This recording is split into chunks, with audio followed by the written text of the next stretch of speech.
muslimiinta iyo kristaanka ah oo iyaguna qayb kamid deganaa jasiirada Carabiya si ay dawladda islaamku ay ugu kacdo uga doosho biyo wada heshiisa oo muslimiinta iyo dadka muslimiinta ahayna xataa meesha ku nool inay dalka wada difaacaan danaha caamkana wada ilaaliyaan siyaasaddaas aad baa xadda weyn la aragtida dheer ayaa islaamku ka duulaa markasta abayso ah marka waxaan rabaa inaan ku soo gabagabeeyo waxaa jira 5 qodob oo markii dib u heshiisiinta laga hadlayo culimadu ay sheegto mudan in halkan lagu sheego oo macnaha aydan la xiriira oo la'aanteed aysan socon karin ama aysan taabagelin qodobka ugu horeeya waxa la yiraahdaa dib u heshiisiinu waa inay ka hoos dhacdaa dawlad sharci ah meel aan dawladu ka jirin dib u heshiisiin kama dhici karto walidaalika cunsurka dawladnimadu asaga ayaa ilaaliya dib u heshiisiinta asaga ayaa baahiya asaga ayaana ka mira dhaliya quraanka ayaana laga fahmayaa oo ilaahay markuu leeyahay wasxu daata baynakum waxa la hadlayo muslimiinta nabiga hogaaminaya sallallahu alayhi wasallam dawladda islaamka waxa kale oo kamida istixqaaqaadkeeda waxba looga baahan yahay qodobkaas gadaalan ka sheegi doona qodob kale oo gaar ah qodobka labaad waxa waaye mujtamaca madaniga ah ama bulshaweynta in dib u heshiisiinta laga dhaadhiciyo oo si aqoon iyo xirfad leh looga dhaadhiciyo halkaas kaalinta marka mujtamaca madaniga iyo ganacsatada iyo culimada iyo gabdhaha haweenka iyo dhalinyarada iyo kulligood waa inay qayb asaasi ah ka noqdaan barnaamijkaas maxaa yeelay ayaga bulshada la heshiisiinayo waa ayaga intooda wanaagsan oo meerka qabtaan raa marka inta qaldan inay qabtaan qodobka saddexaad waxa waaye in lagu ilaaliyo dib u heshiisiinta dhaqamada iyo caadaadka iyo diinta mujtamac kasta oo leeyahay oo ay isku dhex jiraan oo laga ilaaliyo wax qariib ka ah dadkaas waxay aaminsan yihiin qodobka afraadna waxa waaye haddii cid awood u sheeganaysa dib u heshiisiinta khatar ku ay jirto sida khawaarijta shabaab oo kaleeto oo argagixisada ah ama kooxo kale oo is-abaabulo oo fidna wadayaal ah ama dagaal sameeya ama jidgooyooyin ama xataa shicaar qabiil in dad ay balaayo ku sameeyaan dawladnimada amnigeeda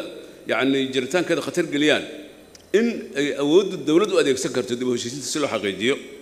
maxaa yeelay waxaa imaan kara sida hadda u dhacday meelo kamid ah deegaanada Soomaalida inay qabaa'il isku kacaan isgubaan islaayaan marka waa in baawrka dawladda la adeegsado ayadoo dastuurkan la ilaalinayo ugu dambeyntii waxa laga maarmaan si looga mir dhaliyo ayadahuna ay nafarayaan ayadda quraanka ku bilownan ay sheegayso in wax lagu bixiyo dib u heshiisiinta dhaqaale in lagu bixiyo Allah ayadaas wuxuu ku khatimay ومن يفعل ذلك ابتغاء مرضات الله فسوف نؤتيه أجرا عظيما قف كدب هشيسين تابقلنتي هذا حوله كبحي حوك كبحي تابقلية أجر بدن بان سينا ينابو إلهي سبحانه وتعالى مركا وحانا للا منتانا يا مركز تبا دستورك يا عدالة يا أمنك يا دب هشيسين تو أسكول أحجرا بيس ولذلك وحنا قفر حوايد حكومة هذا بروفيسور مارتي حمزة إن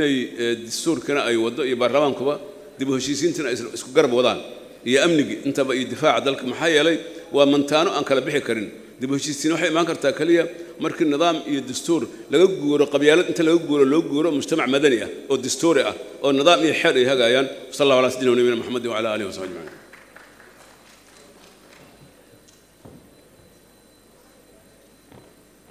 aad iyo aad ayuu u mahadsan yahay Sheekh Cali Wajiis waxaan naga xasuusinaa farxad weyn noo ah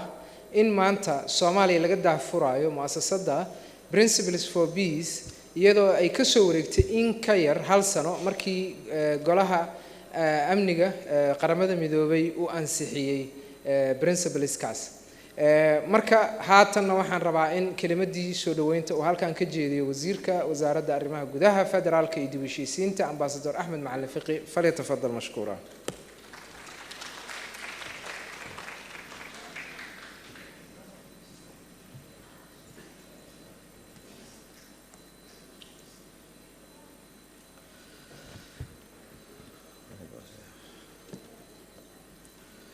بسم الله الرحمن الرحيم الحمد لله رب العالمين الصلاة والسلام على أشرف المرسلين سيدنا محمد وعلى آله وصحبه وسلم اللهم أنت السلام ومنك السلام وإليك يعود السلام مدن الرئيس الوزراء وزير هذا شرفت له حلبانا ذا خيارتك لدون الدبلوماسيين تهلكا فردية السلام الله عليكم ورحمة الله. Your Excellencies, dignitaries, esteemed guests, ladies and gentlemen, it is with immense gratitude and profound sense of appreciation that I stand before you today, witnessing the remarkable gathering of individuals from diverse corners of our nation and across the globe. Your presence here underscores the unwavering commitment and collective determination towards the cause of peace. This convergence of minds and hearts from various backgrounds and regions serves as a powerful testament to the sharing vision and a common goal that unites us all. The pursuit for lasting peace and stability in Somalia and beyond. Your commitment to this event is not only deeply welcomed, but also signifies a pivotal moment in our journey towards progress and reconciliation. It is with great honor and profound happiness that we co-host this event, seizing yet another opportunity to contribute towards the establishment of peace. Together we embark on this noble mission with a shared dedication to fostering harmony and prosperity in our nation and beyond. Our gathering occurs amid a world grappling with conflict and displacement, with numerous ongoing conflict and millions displaced. The imperative for peace has never been more urgent. Today, Somalia stands at a critical juncture in its history. Our country continues to deal with complex issues, including the ongoing threat posed by different groups to our peace and stability. While progress has been made, our journey towards lasting peace remains fraught with obstacles. It is imperative that we proceed with meticulous care to ensure stability in recently liberated regions. We must implement tangible measures to fortify our country, enabling it to address the needs of its population, foster peaceful relations with neighboring nations, and elevate Somalia's global standing. Your Excellencies, ladies and gentlemen, as we convene today, I extend a warm welcome to our well-known and established international partners, as well as to the new friends of the Principles for Peace in Geneva. Acknowledging the significant impact of the varied perspectives and voices within our nation, we highlight the crucial contribution that they can provide in shaping the principles for peace. As an advocates for peace, we have been actively engaged in many peace-making collective initiatives. Similarly, the Principle for Peace represented the culmination of collaborative efforts that engaged peace builders worldwide and an esteemed international commission. With respect to members such as Dr. Khadija Usub Ali on its governing board, the Principles for Peace bring invaluable insight to our collective endeavor for peace. In welcoming all the partners gathering in here today, we embrace our common principles of humility and mutual respect. Your presence demonstrates the spirit of international cooperation that underpins our collective aspirations.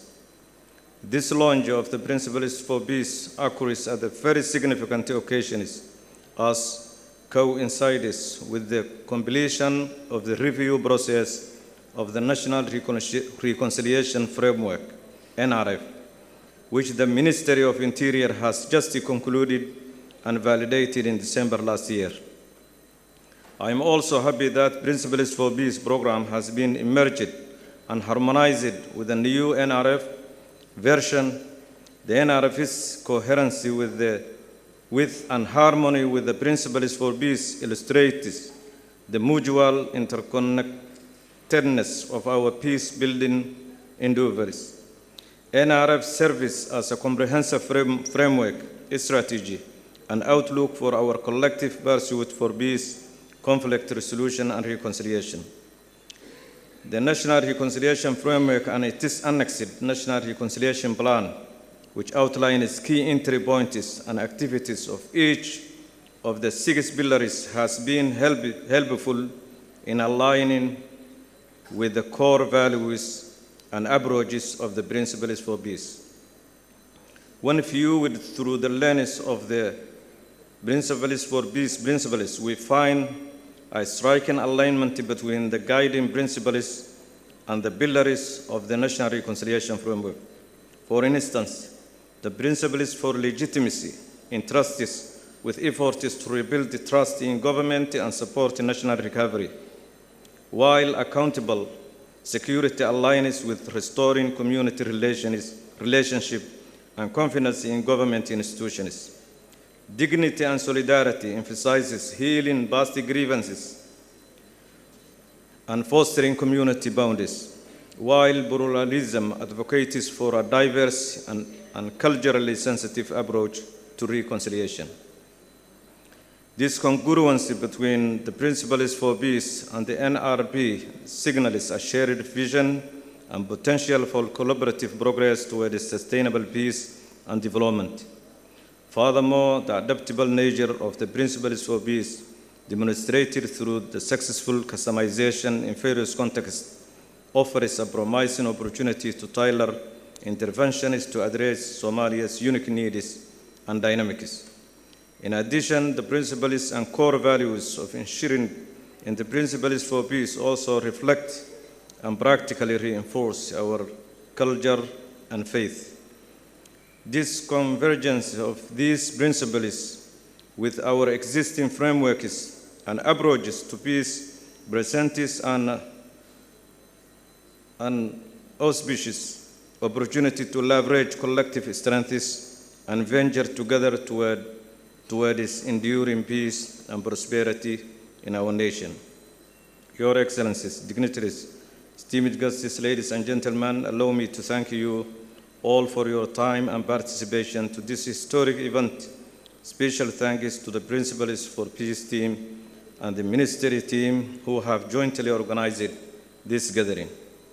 I'm eagerly looking forward to the discussions that will take place during this event and to the contributions from all participants who will surely provide diverse perspectives that help design relevant actions and activities to implement the principles for peace in our country. Thank you all for your attention, and thanks to the Prime Minister to attend this event.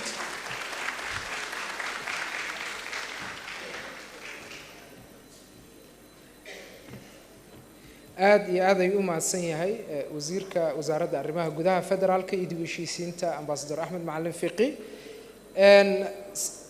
annagoo dhammaan maanta halkan u fadhina daafurka Principles for Peace chapterkeeda Soomaaliya waxa haddana xasuusin iyo farxad weyn noo ah in aan idin xasuusino in Soomaaliya ay tahay dalkii koowaad ee Afrika ee laga launch garay ama laga daafuro Principles for Peace sida aawadeed waxaan haddana stage-ka ku soo dhaweyn lahaa xubinta boardka Principles for Peace Dr. Ambassador Khadija Asable soo dhawaaw ilana soo dhaweeya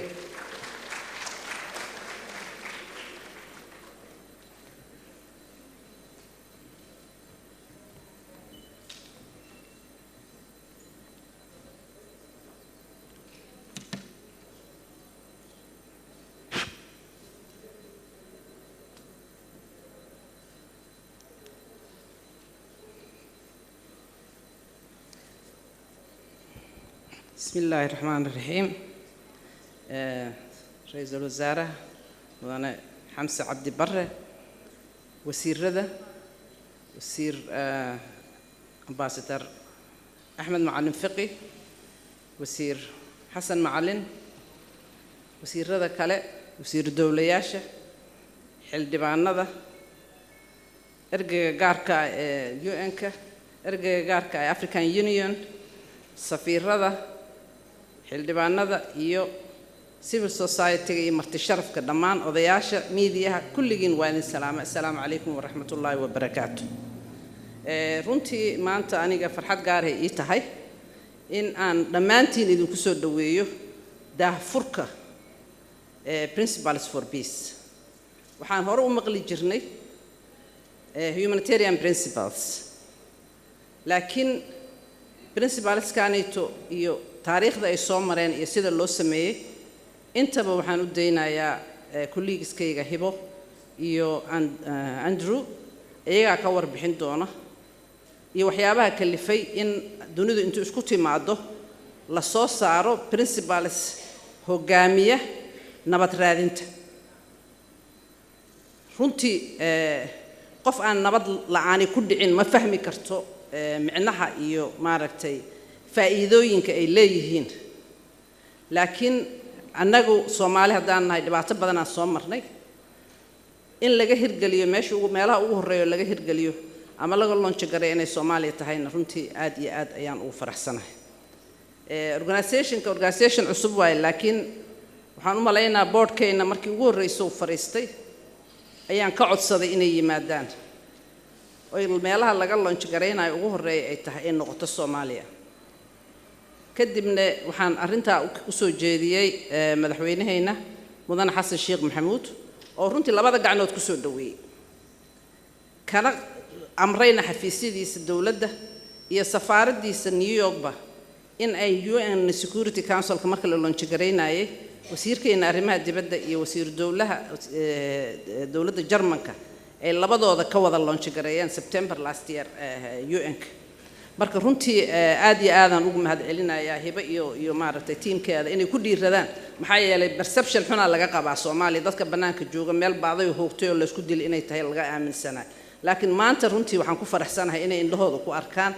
in dadka Soomaaliyeed dawladda Soomaaliyeed shacabka Soomaaliyeed sida ay ugu gaajoon yihiin nabadda inaan maaragtay ay arkaan aad iyo aadan maaragtay ugu mahadcelinaa iyaga idinkaga mahadcelinaa principaleskana waxaan rajaynayaa Soomaaliya inay lead ka noqoto adduunkana u geyso meelaha dagaalada ka jiro Ukraine iyo Gaza iyo meelaha dhibaatada ka jirto dhan ina annaga aan maaragtay aan tusino sida faa'iido u leedahay Sheekh Cali ka hadlay diinteena waxay nafarayso wax walba inay mabda hogaamiyo qofka walaalka waxa naftaada la jeceshahayna inaad asagana la jeclaato principaleskuna waxay ka hadlayaan qof walba waxay jeclaa lahayd iyada in loo sida loo dhaqmi lahaa in ay adduunka inta kalena ama shakhsi ha noqoto ula dhaqanto ama dawlad kale ha noqoto ula dhaqanto laakiin aysan noqon wixii fiican aniga kaliya ku dhaqmaaya adigana sidaan rabaan kula dhaqmaaya hadii mabaadiida lagu wada dhaqmo waxaan u maleynaa adduunka dhan way ka dhamaan lahayd colaadda iyo dagaalka iyo waxa ka jiro Soomaaliya insha Allah waxaan rajaynayaa inay hogaamiso mabaadiidan inay adduunka u geyso in la barto la yiraahdo Soomaalidu waxay u soo jeesatay nabad waxaana ka muuqata dawladda iyo shacabka Soomaaliyeedba inay ka daaleen wax dagaal la yiraahdo maanta wixii ka dambeeyana aan horseedi doono hadii Ilaahay yiraahdo nabadda mar kale iyo mar labaad principles for peace Hibo iyo teamkeeda oo mahadcelina prime ministerka waqtigaaga adigana waa kaaga mahadcelina runtii inaad meesha noogu timaad sharaf weyn inoo tahay safaaradaha iyo dadka martida iyo maaragtay inta ka soo qayb gashayna waa u sii mahadcelina insha Allah waxaan rajaynayaa bilow fiican inay noo noqoto aan ku hogaamino dariiqan saxda ah oo fiican ummadda oo dhan iyo dunida oo dhan waa mahadsantihiin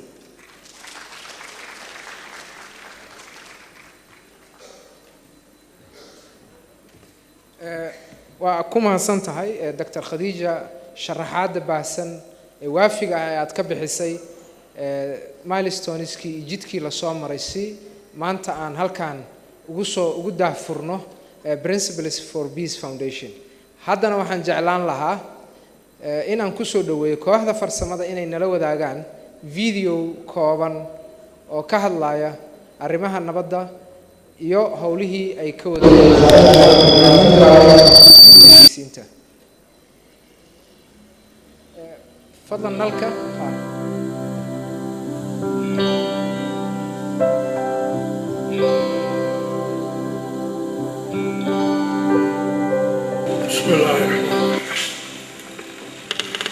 halkan ku dhashay horta waa madaarkan Hargeysa laagta jeexan ee ubaale la yiraahdo afka ku haysa madaarka afkiisa ku dhashay oo madaar ahayn kolkaas masallaha la yiraahdo kolka abahay la dilay iyadoo 40 bixii 3 habeenayga hadhay ayaa abaha la dilay hooyada igu tiri dilkaas wuxuu ka kacay qabaalad baa la isku dilayo labada beelood dhexdooda beesha oo ahaa ciidagala iyo beesha arab ahay ayaa isdiladoo kala jabay dhulku hawdbo waa la oran jiray dhul 7 barwaaqa 7 abaarabu geel jiraan ku kacay agoon baan ahaa geelaa raacay geelaan 25 ku gaaray shir weyn oo rag waaweyn oo kolkii muddo kale ahaa fadhiyo ayaa la yidhi nabadina dhacday dowladda Ingiriisna waatana waa joogtaa colaadiina jabtay xuseenna aabana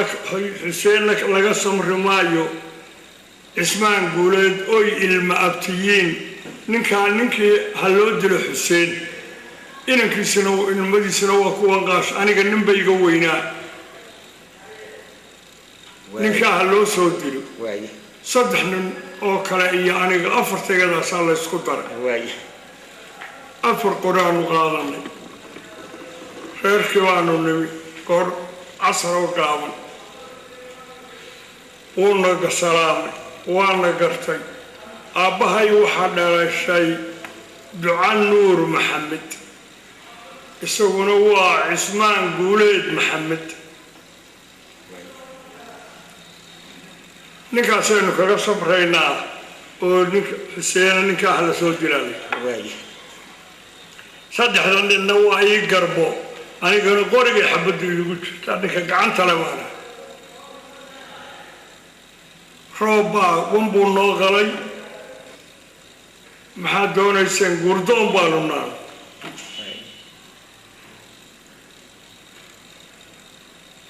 iyadoo wali neefkiina loo qalayna loo keenin uu darmadii noo dhigay oo dab naloo shiday ayaa roob soo daatay aqal weyn oo laba daryaalo la odhan jiro isku dhisan buuro uu dhisan aqalkii baan roobkii ka gallay qoryaan xabadii baa noogu jirta kolkaanu aqalkii roobkii ka gallay ayadu aqalku jiraaqya maynu lahayn inkastoo weeyey daroorinta wuu soo deynta ayuu halkaa ka soo qaaday hargawaali baa la odhan jiray galbeed baa laga soo iibsan jiray weylaha saantoodoo la isku toltolay hargawaalidii buu yidhi dusha ka saara 3 nina kale anigana masallo cusub uu leeyahay ayuu dusha iga saaray uu yidhi daroorinta yay maryaa idinkaga dhicin kolkii daruurta in aada roobka nahayay ayaa baraagi ma jirto loo sii daayay xoolii kolkii xoolii loo sii daayay uu geelii sii daayay haantii dumarkii la cararay arigii la sii daayay ayaa la dawaa goortaynu la eeganayay kolkaanu soo baxay baan idhi warqoryaa xabadda ka bixiya war ma ninka daroorin in loo quuri waayaynu xabadu quurnaa mise haddaan imika dilo aabbahay miyaan helayaa waa imanaya war ninkaa isagaan aabba ka dhiganayaa qoryaa xabadda ka bixiya ninkii noogu weynaa ayaa yidhi anigu nacasnimadaada sidaa waa kaa filaaya kii kale a yidhi walle isagaa inagaga jooga tahar cabdillaahi isagaa inagaga jooga kuwayna soo dirayna rag ma ahayn inaguna waxba mayin ninkanu isagaa taladii inagaga jooga qoryii baanu xabadii ka bixin geelii baanu la waraabinoo la xaraynay xoolihii iyo biyihii la dhaamiyey iyo kolkii usha laga dhigaa darmadayadii iyo dabkayagiina lagu celiyey wankii naloo qalaa naloo keenay wixii alla noo calfaanu ka cunnay waanu iska seexannay waa bariisanay waagu markuu baryey baa uu soo baxay shaahan iyo waxaas ma jiraanoo lama yaqaan geelii baa caanaha xoorka duulaya qorogna loo keenay kolkii aanu tagi weyne geel kala dareeray ayaan isagii u yaabay waxaan idhi awow waxaanu u soconnay kolkii hore inaanu ku dillaa xabadda qoryahaa noogu jiray kolkaa daruurintii noo quuri weeyaan anna xabaddii kuu quuri waaye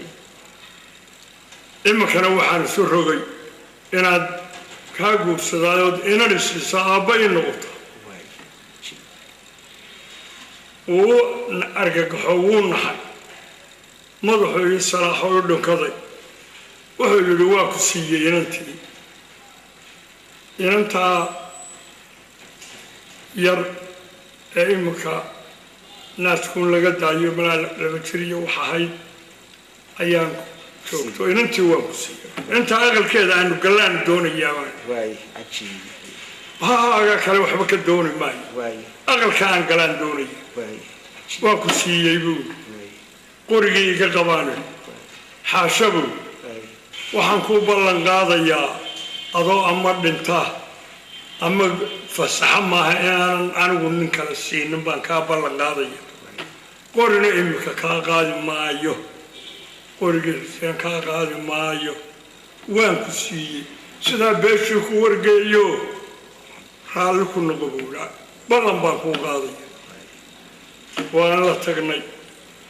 beeshiina laga soo diraanu tagay beeshii kolkaanu sidii kula noqonnay raggiina diray wuu duceeyey waa noo duceeyey idinkaa naga tala roonaaba yidhaah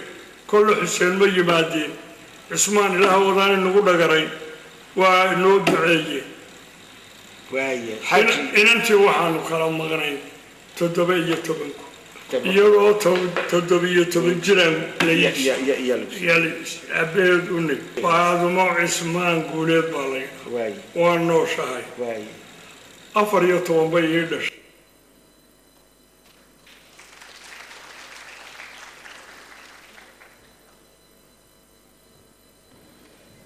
waxaan filayaa in qisadaasi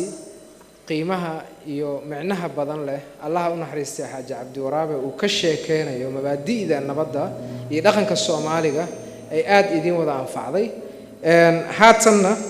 waxaan rabaa inaan ku soo dhaweeyo executive director-ka Principles for Peace Marwo Hiba Qasaas.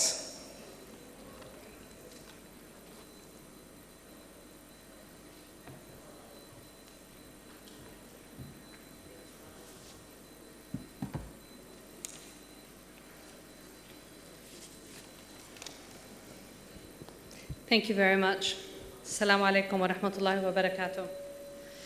Your Excellency, Prime Minister Abdi Bari, Your Excellency, Minister of Interior and National Reconciliation, Ahmed Al-Faqih, Excellencies, Ministers, State Ministers, representatives of members of Parliament, the Houses, representatives of the international community, the UNSRSG, and my dear colleagues and esteemed board members, Dr. Khadija Ozoble and Andrew Gilmore, the Executive Director of Berghoff. Ladies and gentlemen, it is a wonderful opportunity for us to be here at Principles for Peace. It's a great honor. We're very grateful for the gracious invitation of the Somali federal government for the Principles for Peace launch here in Somalia. This is an important milestone for us, and I recall that last September at the United Nations General Assembly, Somalia was among the first movers, one of the first countries to adopt the Principles for Peace in our launch, along with the government of Germany, the government of the Philippines, the US, and many others in New York. And there's a big significance to that choice, because that choice in adopting the principles embodies a commitment to inclusion, a commitment to participatory processes, a commitment to legitimacy, a commitment to pluralism. So it's a very significant and it's a very interesting opportunity for us to be here and mark this very important moment in seeing how this platform can actually contribute for the longer term building of an inclusive society, reconciliation, and consolidating peace. So it is a source of hope for us globally. I also must take this opportunity to express my heartfelt gratitude to the Honorable President Hassan Sheikh Mohamud and Minister Al-Faqih who have opened this channel. And really, Dr. Khadija mentioned that it was courageous of Principles for Peace to take the steps. I say it's very courageous of Somalia and of her to champion and push us to move here. As we gather here today, I must say that the principles create a sense of unity of purpose. We are seeing, as we look around this room, the convergence of leaders from diverse sectors of society, from the business sector, from the traditional and religious figures, youth, women, peace builders, academics, and representatives from the governments. And I think this just reflects the rich tapestry of Somali society. It's the very ethos of resilience, dedication, and resolve that we try to emulate in many parts of the world in our work on peace building. And marking this moment in the global context, in a moment when we're living one of the least peaceful moments in modern history, over 50 conflicts are active. In my home country, in Palestine, in Gaza, to Sudan, there's significant humanitarian catastrophe unfolding. And in these moments of dark realities around the world, sources of hope and processes like this are actually very, very important. They're very important to be nurtured, to be supported, to be advanced. So as the Somali government is navigating this path to reconciliation, it's ever more pertinent that these efforts continue, and it deserves more international solidarity. It deserves more international support, and recognizing that peace is not merely a destination, it is a journey. It requires a lot of investments, it requires a lot of support. It's very important that we try and shed further light on the efforts of the Somali government at this moment. And this is the spirit of the Principles for Peace, those of dignity, of legitimacy, of accountable security, of pluralism, of subsidiarity. And Minister Al-Faqih spoke about them very eloquently, so I'm not going to go in depth into what they mean, but I have to say that they are embodying the concept of restoring a robust social contract. They're about fostering trust. They're about delivering tangible peace dividends to communities. And when we're talking about legitimacy, and we found out from our global consultation process that it's at the heart of failure of many efforts when there's lack of legitimacy. And legitimacy is really fueled both by inclusion and what peace delivers in terms of dignity, tangible benefits to communities, accountable security, justice. Also emphasizing the principle of subsidiarity, bringing solutions closer to where the issues are, moving away from universal templates, recognizing that culture, tradition, and history matters, and local wisdom can find a path that is much faster and much more sustainable in moving forward. So this is the spirit of the Principles for Peace. They provide a framework for action. They provide a benchmark for progress. They're trying to bring some common lexicon, some common compass in the peacemaking and peace-building space, because this space for so long has been a bit like the Wild West. You know, on one hand, we have the humanitarian principles. On the other hand, we have the Geneva Convention, but we don't have a common framework. So that's what the Principles for Peace are about. And they bring with them the idea that in this journey of peace and reconciliation, it requires collective effort. So they bring with them and embody a participatory review mechanism that ensures that there is continued momentum and maximizing the contributions of different segments of society, including the public and the private sector, the civil society, the academia, the traditional and religious leaders, to support the efforts of governments. As Dr. Khadija mentioned, the Principles for Peace are the outcome of a global participatory effort. They came to life out of the realization of this urgency that we're living around the world with this prevalence of conflict, but also the complexity that we are living in this era, to see how we can calibrate our approach and adopt a new approach that is fit for the complexity of this era. It brings together over 120 organizations in coalition. Many of these organizations are also around the room here, both from the NGO sector to the United Nations. UNDP is one of our stakeholder platform, but also a coalition of actors from the diplomatic, academic, defense, and security, along with an international commission on inclusive peace that rallied in support of this initiative. Our journey involved over 100,000 insights gathering from 61 countries. We were very keen to bring in the lived experience, the academic rigor, but very importantly, realpolitik, so it does not get dismissed, that it's seen as politically pragmatic and feasible. And we were very pleased that it was recognized at the UN Security Council in last May during the dialogue as a possible framework for peace building. What our findings brought to the fore is a recognition of the common challenges facing national efforts at peace consolidation, the challenge of legitimacy that I've mentioned about, the challenge of the lack of patience around peace dividends, the impatience for dignity, for justice, for economic opportunity, for accountable governance. And those require a whole of a society approach and require international solidarity and cooperation. Reflecting on this evidence that we've gathered, we acknowledge the unique challenges and opportunities and leadership that Somalia is providing in this space. The National Reconciliation Framework, with its visionary pillars, reimagining a national social contract, acknowledging the past, restoring community relationships, and building trust in government institutions, and supporting recovery and rebuilding, embodies the principles for peace. And we believe it does offer a comprehensive blueprint for resilient and sustainable peace. So we are very honored that the National Reconciliation Framework is embracing the principles for peace already.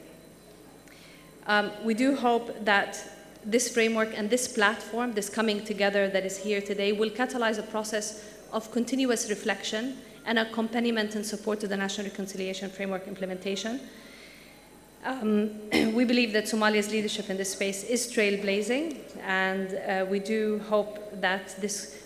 spirit of openness and inclusive spirit will also inspire other countries to follow suit, as Somalia is the front runner in this exercise. I would like to take this opportunity to recognize the Somali civil society and extend you an open invitation to join this effort. Our stakeholder platform in the Principles for Peace is open. It brings over 120 network and organizations. And we welcome your engagement, not only in support of the process here, but really in terms of feeding into the global effort and the movement that we are embarking on. So as we're moving on this, I must recall the Somali proverb, because I think it's one of my favorite. Many hands make light work. I think that's the spirit of this convening. That's the spirit of the Principles for Peace, and I think that's the spirit of the National Reconciliation Framework. So I thank you very much, and I leave you with a lot of hope. Thank you.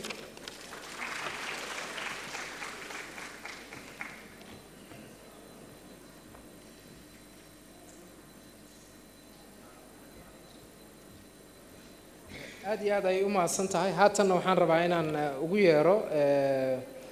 podiumka Mr. Andrew Gilmer, Executive Director ka Berghoff Foundation. Welcome. Thank you. Prime Minister, Minister Fiki, Minister of Justice, ladies and gentlemen, SRSG Katrina Lang. It's a great, thank you for being here, for lending such high-level support to this great initiative.